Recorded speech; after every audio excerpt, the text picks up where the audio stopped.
दोस्तों नमस्कार। स्वागत है आप सबका। मैं हूं आपका होस्ट एंड दोस्त अमित वत्स और आप देख रहे हैं पक्की खबर। दोस्तों आज की वीडियो में बात करेंगे सागा ग्रुप के बारे में और कुछ जानकारियां जो हमारे पास हैं उनको आपके साथ डिस्कस करेंगे और जो क्वेश्चन आपने पिछली वीडियो में पूछे थे उनका उत्तर देंगे। तो दोस्तों वीडियो में आगे बढ़ने से पहले चैनल को सब्सक्राइब कर लें, बेल आइकन जरूर दबा लें ताकि सागा से रिलेटेड कोई भी ताज़ा जानकारी आती है वो आप तक पहुंच सके। सबसे पहले तो एक जानकारी बता देता हूं। आज हरियाणा में जितने भी बड़े बड़े लीडर्स थे उनके खिलाफ जितने भी सबूत हैं वो जुटाए जा रहे हैं लगातार पिछले एक हफ्ते से, और बड़ी कार्रवाई की तैयारी में हरियाणा में एजेंसियां हैं। ये एक अच्छी और पॉजिटिव खबर है।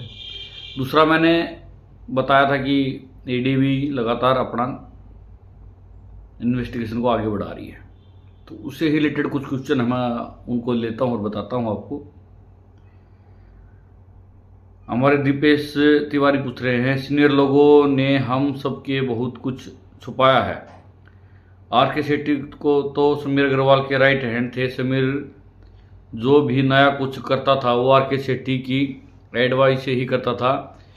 मुझे तो एक ही चीज़ लगती है कि आर.के. शेट्टी और संजय मुदगिल दोनों को ईडी उठा कर सकती है, पीछे तो बहुत कुछ पता चलेगा।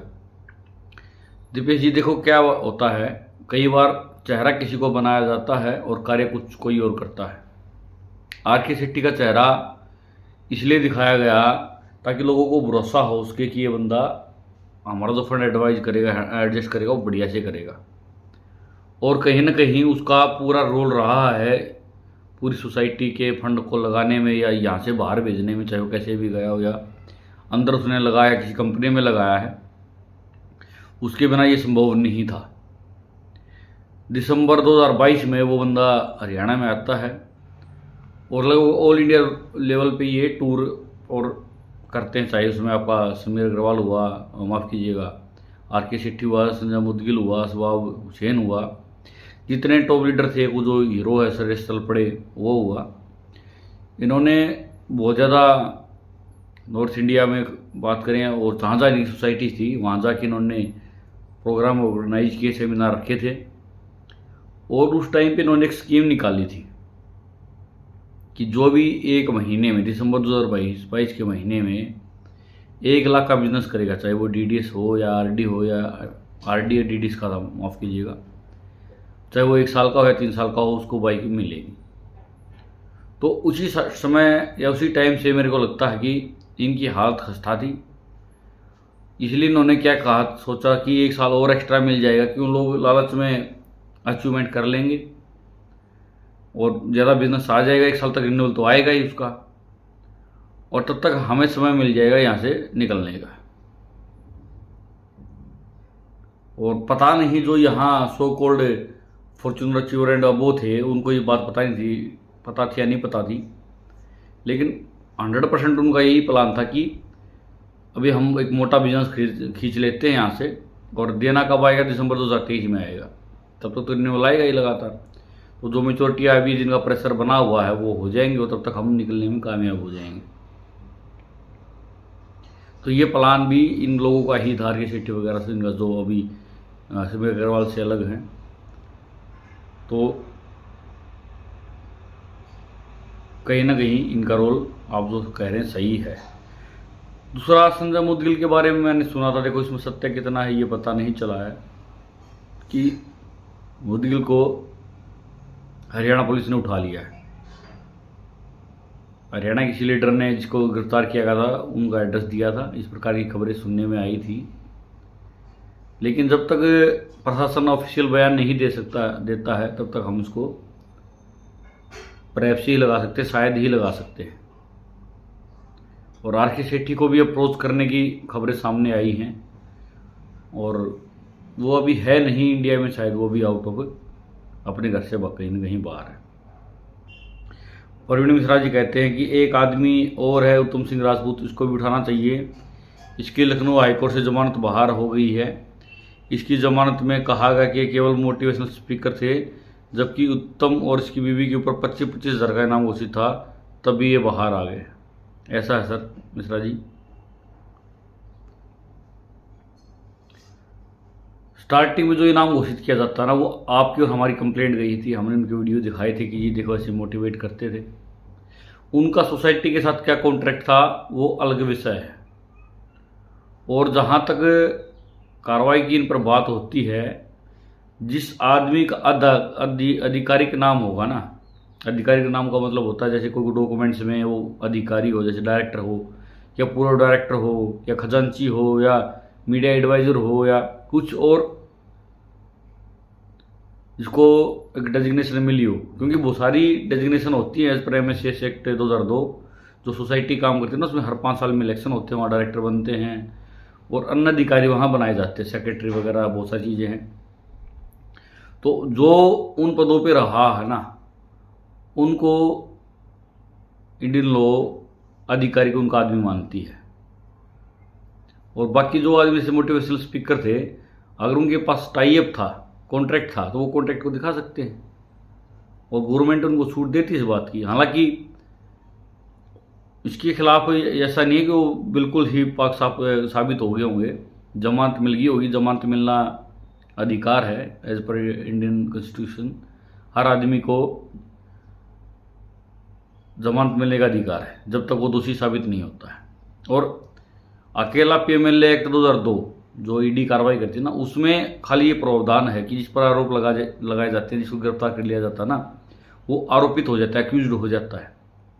लेकिन अन्य जो धाराएं होती हैं वो तब तक निर्दोष ही रहता है जब तक उसके ऊपर माफ़ कीजिए, उसके ऊपर जो आरोप है वो साबित नहीं होती है, उसको सजा नहीं हो जाती है, तो उसके आधार पे ही बेल मिल जाती है। और कार्रवाई अच्छे लेवल पे हुई थी उसके खिलाफ। लेकिन ये ज़रूरी नहीं है कि अगर वो बाहर है तो वो बच ही जाएगा। अगर उसको जमानत वगैरह दी होगी ना, किसी ने अपोज किया होगा, तो अपोज तो जैसे जो इन्वेस्टर्स है उनको ही करना चाहिए था। तो हो सकता है उनके जो पासपोर्ट वगैरह हो या बाहर जाने पर कोर्ट ने मनाही लगा रखी हो। प्रजापति जी पूछते हैं, इलाबेन माफ़ कीजिएगा, इलाबेन प्रजापति जी पूछती हैं, श्री सरनेश्वर का पैसा कब मिलेगा? मैडम जी, ये मैं LCC ह्यूमन लिखता हूँ ना, इसका मतलब ये नहीं है कि हम अन्य सोसाइटीज़ की बात नहीं कर रहे हैं। LCC ह्यूमन लिखने का मतलब मेरा ये है कि जहाँ तक मेरी जानकारी है, सबसे बड़ी सोसाइटीज यही थी जिनमें सबसे ज़्यादा बिजनेस डलता था। और श्री सरनेश्वर का कनेक्शन डायरेक्ट इनके साथ है, इनका। और जैसे ह्यूमन का LCC का मिलेगा तभी आपका मिलेगा, इसमें कोई दो राय नहीं है।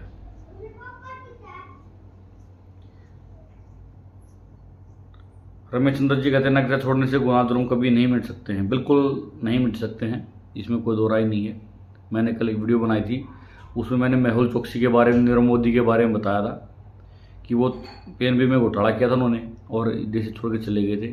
तो एक तो अभी ब्रिटेन की जेल में है और एक कोई साउथ अफ्रीकन कंट्री है, वहाँ जेल में, दोनों को जेल में हो रखी है। और इंडियन एजेंसियाँ, चाहे CBI हुई या ED हुई, उन्होंने अपने वहाँ वकील अपॉइंट कर रखे हैं और वो उनको अभी तक जमानत नहीं मिली है।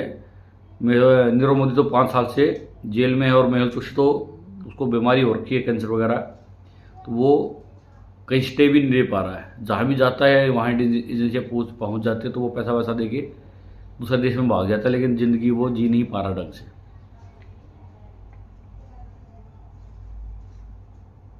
मैं बुद्धराम जी कहते हैं, मैं डिस्ट्रिक्ट सोनभद्रा से हूँ, मेरा भी पैसा जमा था LCC में। बिल्कुल, सोनभद्रा जी लाखों करोड़ों लोगों का है और जब इन्वेस्टिगेशन जो अभी चल रही है कंप्लीट होगी तब एक्चुअल नंबर्स आएंगे सामने, जो कि चौंकाने वाले होंगे, मेरे को ऐसा लग रहा है।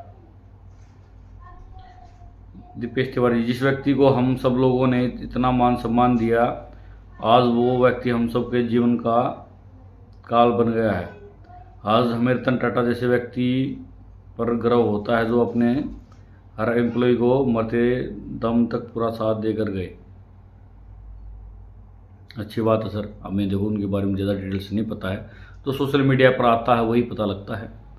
तो जो एम्प्लॉय उनके साथ काम करते हैं वही बता सकते हैं टाटा जी कैसे थे, बाकी वो जो स्वर्ग में है। भगवान उनकी आत्मा को शांति दे। हरियाणा में कौन कौन गिरफ्तार किए गए हैं उनके नाम बताइए। जो डायरेक्टर्स लिस्ट में टॉप 5 है ना, वो उनमें से 1-2 को छोड़ के सब गिरफ्तार है। नाम मैं ऐसे लेता नहीं हूँ, आपने कई बार देखा होगा। प्रवीण स्वराज जी कहते हैं आर के सेठी जी को मैंने मैसेज भुगतान को लेकर किया था, तो उन्होंने जवाब दिया कि अमित समीर अग्रवाल हमारे संपर्क में नहीं है, इतना बताकर हमारा नंबर ब्लॉक कर दिया। मैंने एक बार और आपको बताया था कि इन लोगों के ना कहीं नाम भी नहीं है। जहाँ भी जैसे जो सोसाइटीज़ हैं डायरेक्टर वगैरह में, या कोई भी जैसे कोई अधिकारी पोस्ट होती है, जो कॉन्स्टिट्यूशनल पोस्ट लगा लो, MSS एक्ट के अनुसार जो कानूनी एक पोस्ट होती है, उसमें कहीं भी इनका नाम नहीं है। जितने ये टॉप लीडर जिनका हमला नाम ले थे, और ये आज से नहीं पहले से ही प्लान कर रखा है इन्होंने, कई साल पहले से। तो ये बहुत समझदार हैं, ऐसे काबू में आने वाले नहीं हैं। ईडी इन पर कार्रवाई करेगी ना, जब PML एक्ट 2002 के अनुसार जब ईडी इनको पकड़ेगी ना, तब इनकी सारी जो समझदारी और जो शानपत है ना, वो निकल के भागेगी।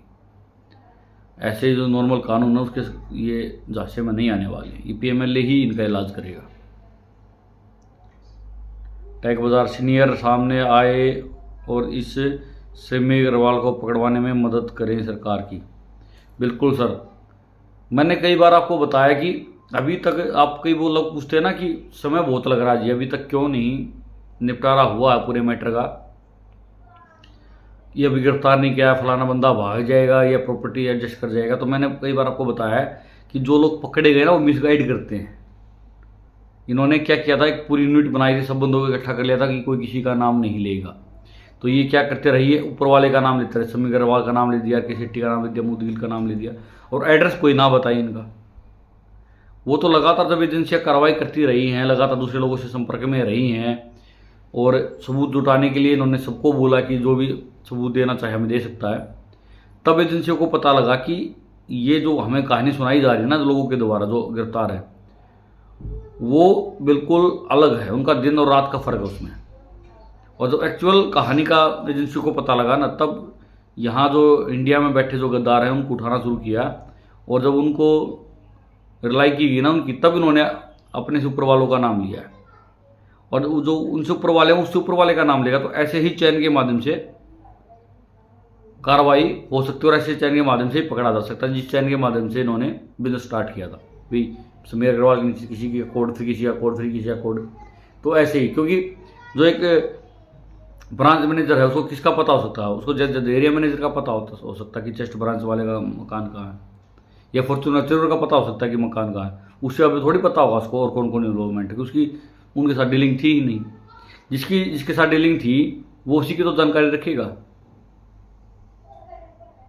तो ये आपने बिल्कुल सही कहा कि कम से कम जो सीनियर लेवल लोग हैं यहाँ, उनको तो ईमानदारी का सबूत देना चाहिए अपना, लेकिन कोई नहीं देना चाहता है, क्योंकि सबके हाथ गंदे हैं।